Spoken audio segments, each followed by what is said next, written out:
One. Hello, everyone, and welcome. We're so excited to have you back for first town hall. I'm really all extremely busy. It is the legislative session, and more importantly, there's a jazz game tonight. So I apologize for scheduling this over the top of a jazz game, but we'll definitely get you back for the second quarter and certainly the second half. We are truly appreciative that you would take time out of your busy schedules to spend it with me and with our team tonight. Now, before we get started with your questions, I just want to give you a brief update on our drought conditions. The good news is that we are officially above average snowpack. In fact, most of the state is 150% of normal for this time of year. We have additional snowstorms in the future coming this week and next week.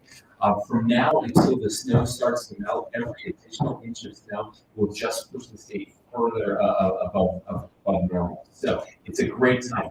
In January, precipitation was well above the normal at 196%, making it one of the best winters in the past 20 years. And speaking of better news, the Great Salt Lake has already risen a foot and a half since its historic low last November. That's far ahead of where projections were. So we're in the right direction.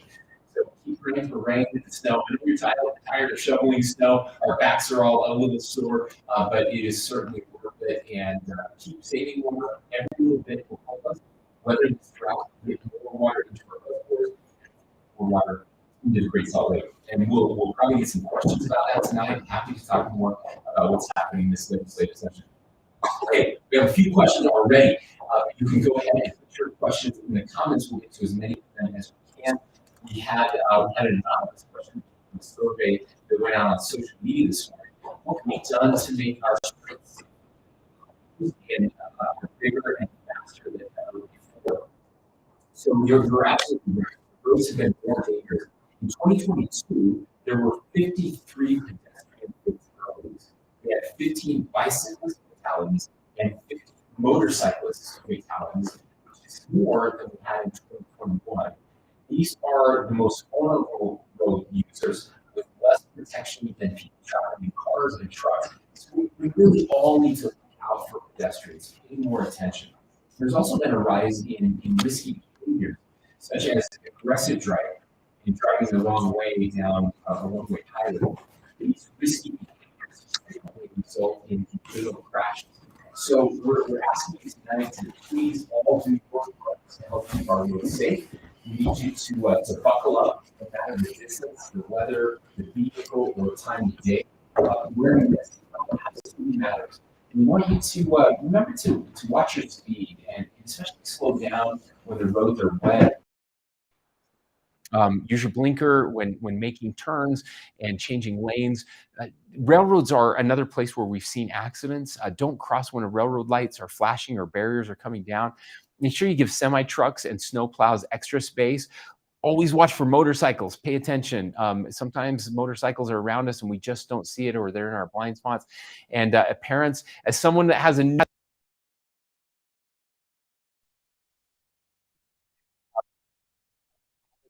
Tim, also say pedestrian habits like wearing reflective gear, choosing a safe location route to cross when they're going to school.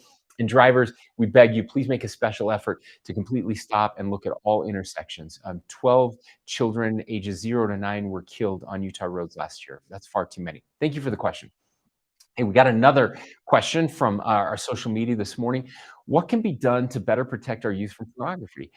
Thank you for that. There's also a question about social media that I want to answer because I think some of those are related. So first of all, we signed a bill last year that would require cell phones to have filters that block pornography. It won't go into effect until 5 other states enact similar legislation, but it certainly sends a message that porn can do harm to our kids. Here in Utah, the legislature has also mandated warning labels on print and online pornography and declared porn a public health crisis. Senator Weiler ran that bill a few years ago. We do know, and there's more and more data on this all the time, that pornography, especially with young people, is dangerous to our kids. and we have to do a better job. I encourage parents to talk to their kids about pornography. It's very easy to come across. It is on all social media platforms, even when they say it's not, and even when they say that 13-year-olds are okay on social media, it is always just one click or one search away and can come up at the most unexpected time. So please have those conversations and be engaged with your kids.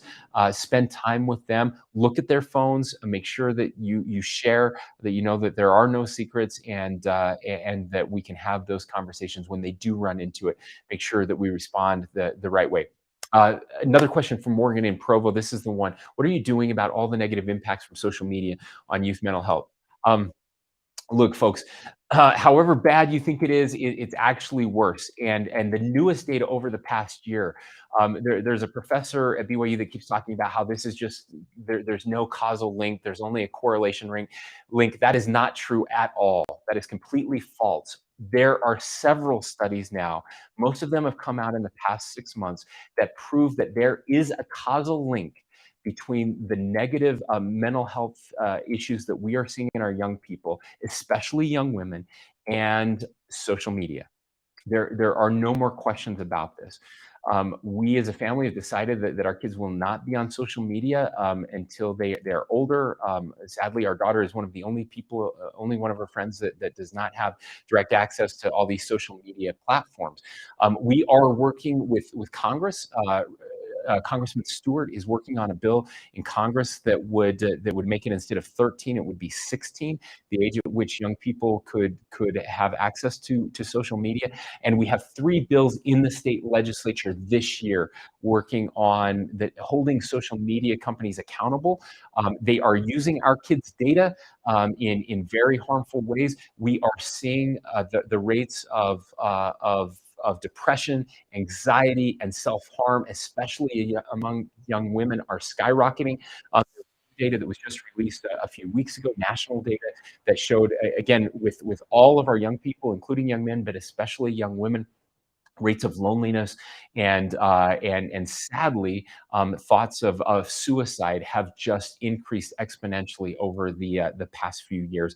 And again, there is plenty of evidence that shows that it is directly being caused by social media. So we desperately need parents to engage here, but we need to do more. I've likened this to the opioid crisis. When opioids first came out, we thought, oh, this is great for everyone. And what we found out is that is not the case. There are some positives that come from opioids. There are some positives that come from social media, but it is deeply destructive, and we need to hold them accountable. So Attorney General Sean Reyes and I have announced that we will be suing the social media companies because they've known about these negative impacts and they tried to hide them, just as the opioid companies did, just as the cigarette companies did. Many years ago, they've tried to hide the negative impacts, the data they have that showed that this was literally killing our kids. And so we are going to hold them accountable, and I look forward to signing those bills when they pass. Thank you for the question, Morgan. All right. Looks like we have some other questions that are coming in. Childcare is expensive and about to get even worse. What are you doing to invest in this sector and ensure that educators are paid a living wage? Thank you for this question. Uh, let's look at the educator piece first. So we are very excited that the legislature passed our proposal to give teachers an additional $6,000 compensation package. We absolutely want to ensure that our teachers can make a living wage. Now, on top of that, we're going to see a significant increase in the weighted pupil unit. It sounds like about 6%, maybe higher. That's more than $200 million that will go to our teachers. That would be an amazing year if we didn't do the compensation package. That would be a near record increase. When you add the compensation package in there and all the other related education pieces, we are going to see a new record for education funding in our state that blows the doors off the past record. So that's great news. Some of you know, we also started a new office this year, an Office of Family, that is focusing specifically on families. Amy Winder Newton is running that office. She has been fantastic. She is working with legislators on all of the issues related to family, and one of those, of course, is childcare and how expensive childcare is. So we are working with the legislature to get more dollars into your pockets through tax cuts that we hope will help defray some of the costs of childcare.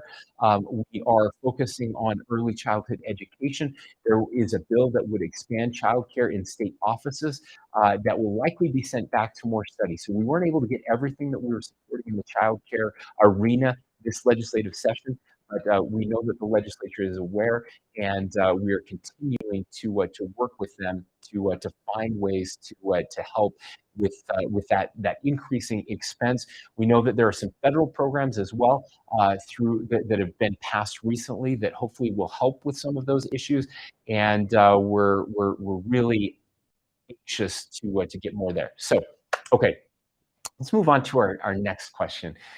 This is from a bus driver in Alpine School District saying, I'm overwhelmed by the quality of the roads. What is the state going to do about this? And so I'm assuming, again, overwhelmed by some of the bad roads that we're seeing in the state right now. Now, the good news is that we are going to see, it looks like the final bill isn't out, but by the end of the session, it appears that we are going to have a record increase in infrastructure spending. So we're excited about that. By the way, I also want to say we're going to have record tax cuts, which is really cool that we have the ability to do that because we've been very wise with our investments in the state, because we have the best economy in the nation. So with that, we're going to be investing. We invested $1 billion last year in infrastructure on state roads. We invested $900 million the year before that, and it looks like we're going to have about $1.6 billion in investment overall. So not all of that is roads, but a big piece of that is roads in infrastructure this year.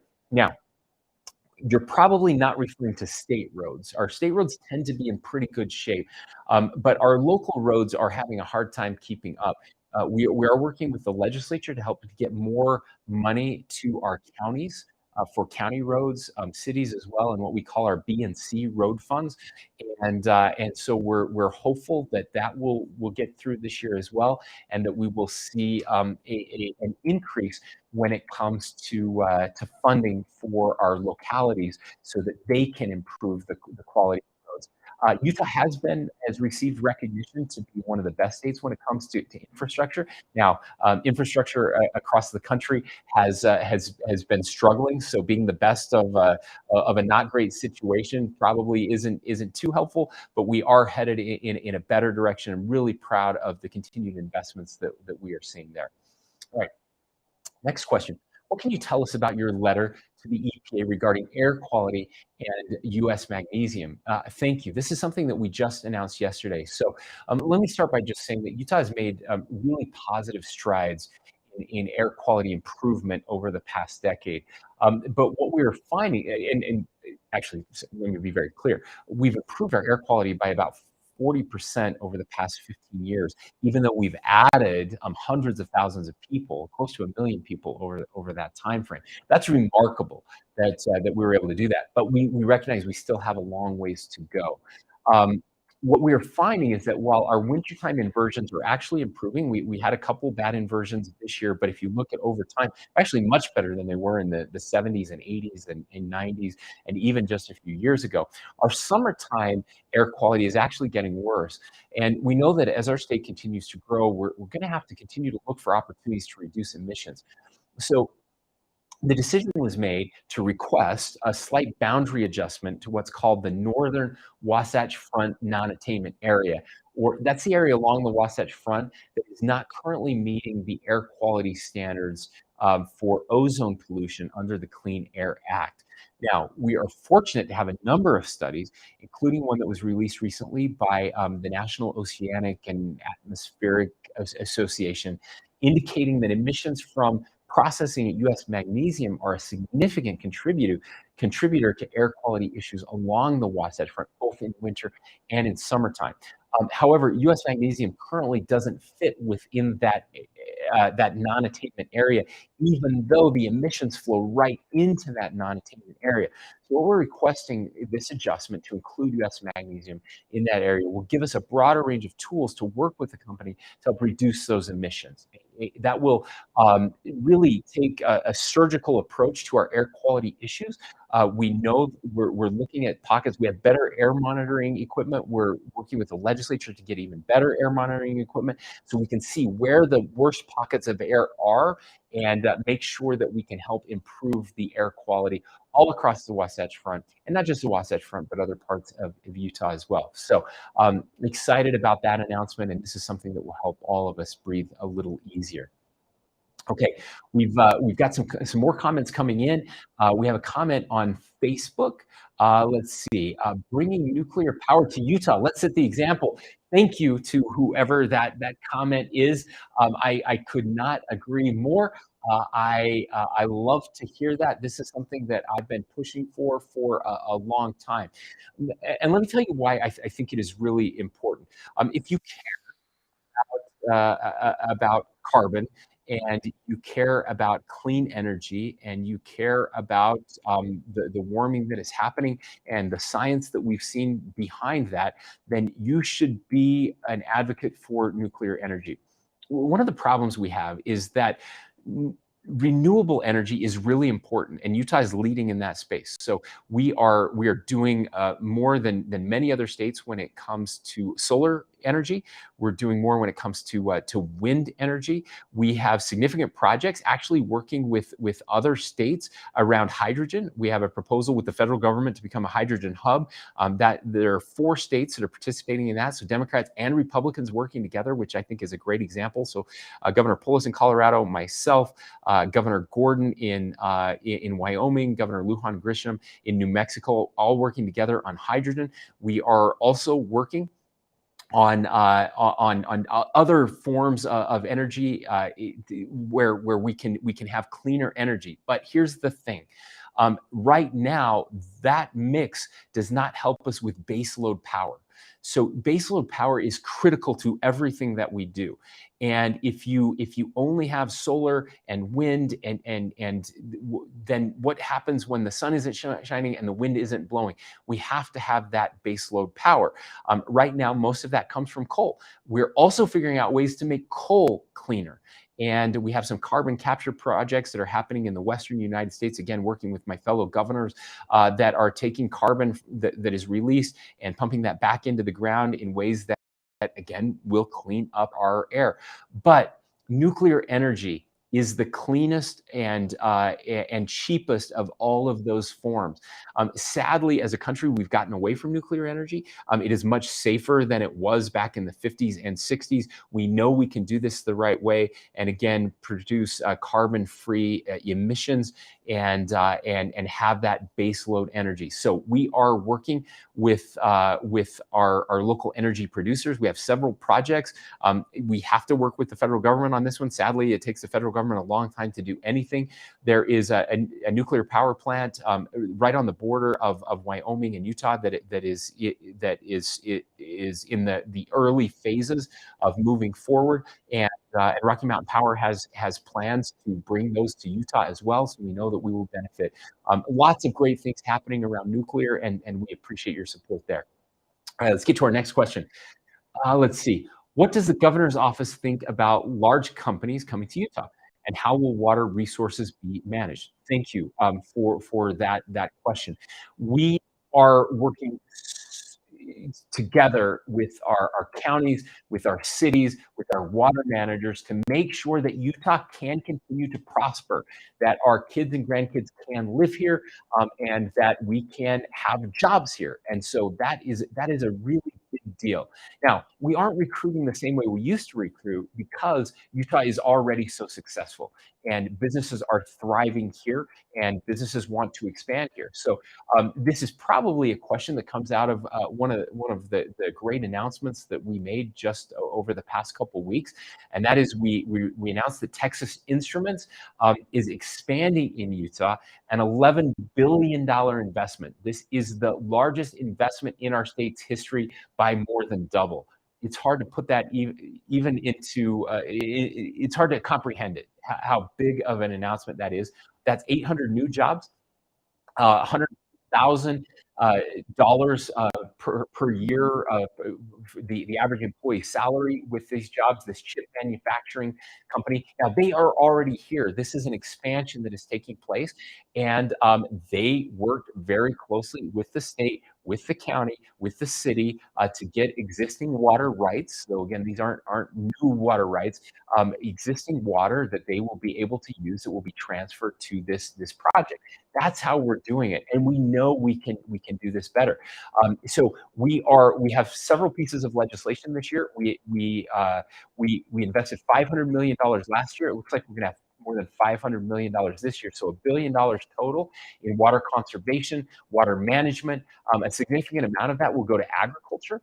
We know that as a farmer, we can't do more with less with new innovation that is out there. So helping our farmers upgrade their technology so they can continue to produce the food that we need here in the state of Utah, but also use significantly less water so that we can have water for things like these companies and our homes as we grow and provide a place for our kids and grandkids. So we can do this, and that's how we're doing it, working together. Okay, we have another question around train rail safety. Do we have a hazardous system on our railways?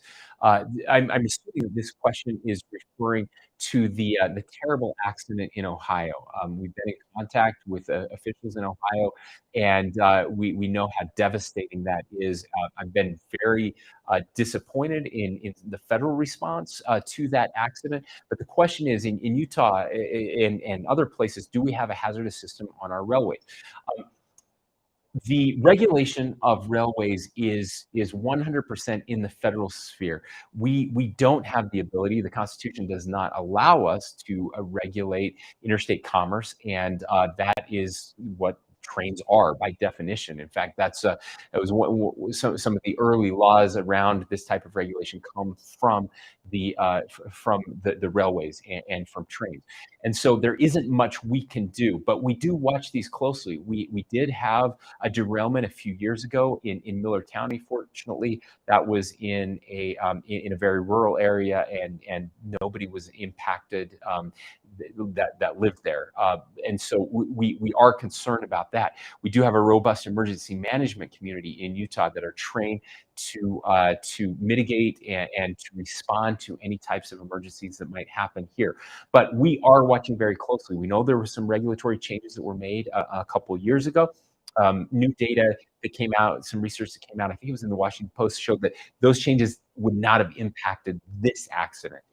But I'm hoping, and we've been told that the federal government is looking comprehensively at regulation around our railroads and making sure that they're safe, and we will do everything we can to hold them accountable. Next question. Mental health is an area of concern nationwide. There seems to be a lack of psychiatrists and therapists.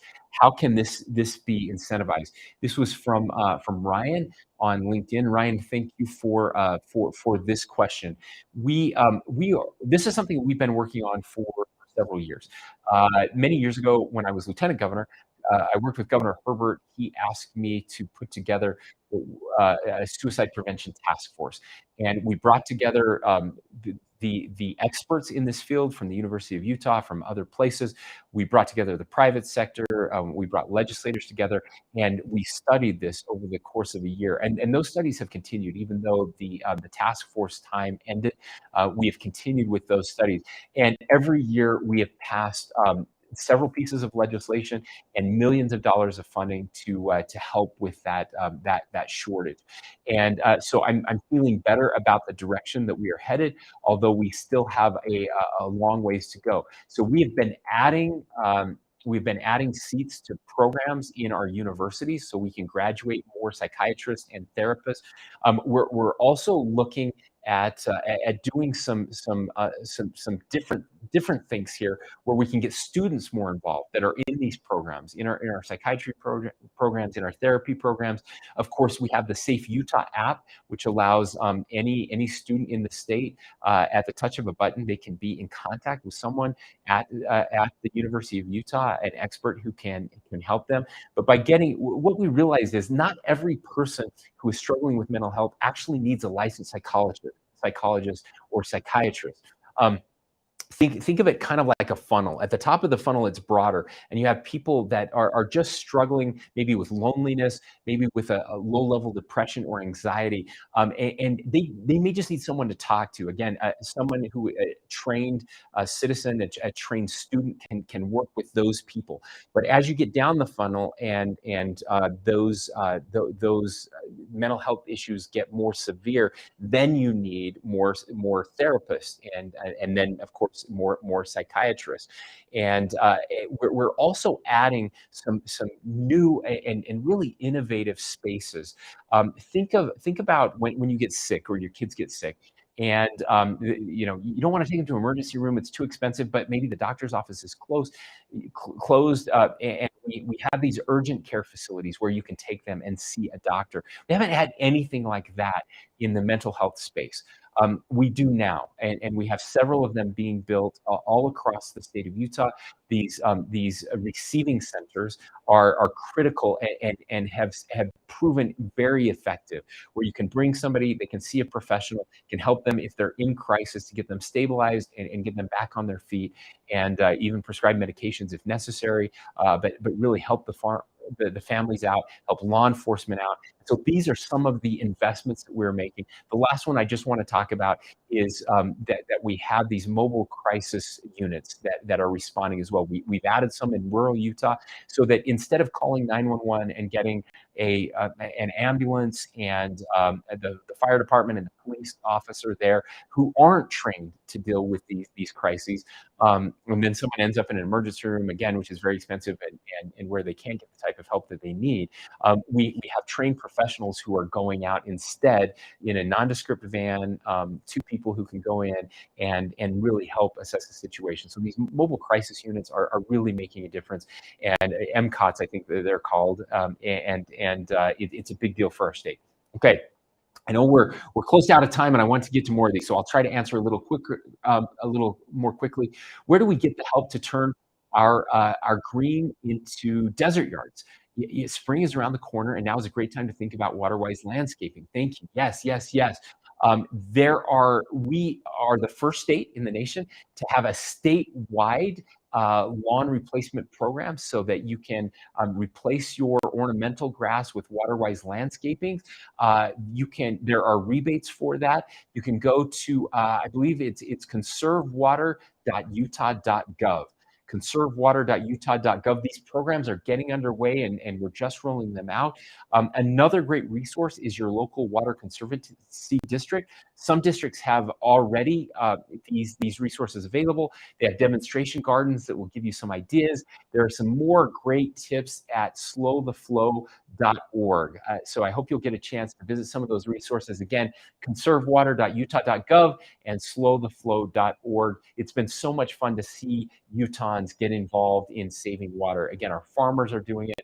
I drive through neighborhoods all over the state, and I'm seeing them change and make a huge difference. All right, it looks like we have time for maybe a couple more questions. What are you doing to lower Utah's taxes? I'm really excited to answer this one because I am proud to be able to convey that we are on the cusp. These bills will pass this week. We have support in the legislature to give Utahns the largest tax decrease in our state's history. Now, just a little curious fact: the largest tax decrease in our state's history was about 20 years ago, a little less than 20 years ago. It was about $200 million, I believe. Over the past 2 years, my first 2 years as governor, we did $300 million in tax decreases. And this year, we're going to do even more than that. It's going to be well north of $400 million. Don't have the final numbers yet, but we're working through those. Income tax decreases are going to come down from 4.85 to 4.65. We are going to have a Social Security tax cut. We've had two of those over the past years. the past 2 years. This year, when we get done, if you make less than $75,000 as a senior on Social Security, you will pay zero Social Security tax. I'd love to get that completely removed, and we'll keep working on that. One that won't take place this year, but could take place next year if Utahns vote on it, is a removal of the remaining state tax. Now, there's still a local tax, but the remaining state tax on food. I would love to see that go away. That would be a $200 million tax decrease as well. So again, we are looking at, when you include the potential for a food tax removal, well over $600 million this year, and this is good for everyone in Utah. Getting that money back in the hands of Utahns. I believe you can spend your money better than I can, and I'm excited to announce that. All right, this will probably be our last question. The affordable housing crisis is immense. I agree. There are many homeless due to the opioid crisis, also agree, amongst other addictions as well as mental illness.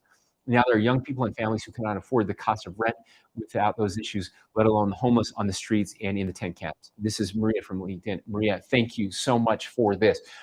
We have several bills that are going through the legislature that should be passed this week, dealing with every one of those particular issues. You will see record funding coming from the state for homelessness and deeply affordable housing, working with our local cities on their projects as well. A huge opportunity here to help. We have funding coming from lawsuits that the opioid companies have had to pay because of those lawsuits that we will be able to use on addiction recovery as well as mental health to help there. And we have significant funding coming and some legal changes to increase the supply of housing here. I mentioned in my State of the State address. If you haven't got a chance to watch it, I hope you'll Google it, that you'll go listen to it, because we were focused on in that. I focused specifically on this issue and our young people. So we have a lot of apartments that are coming online. We have a lot of middle class and higher end housing that is coming online. Still not enough, but I'm really interested in the entry level housing.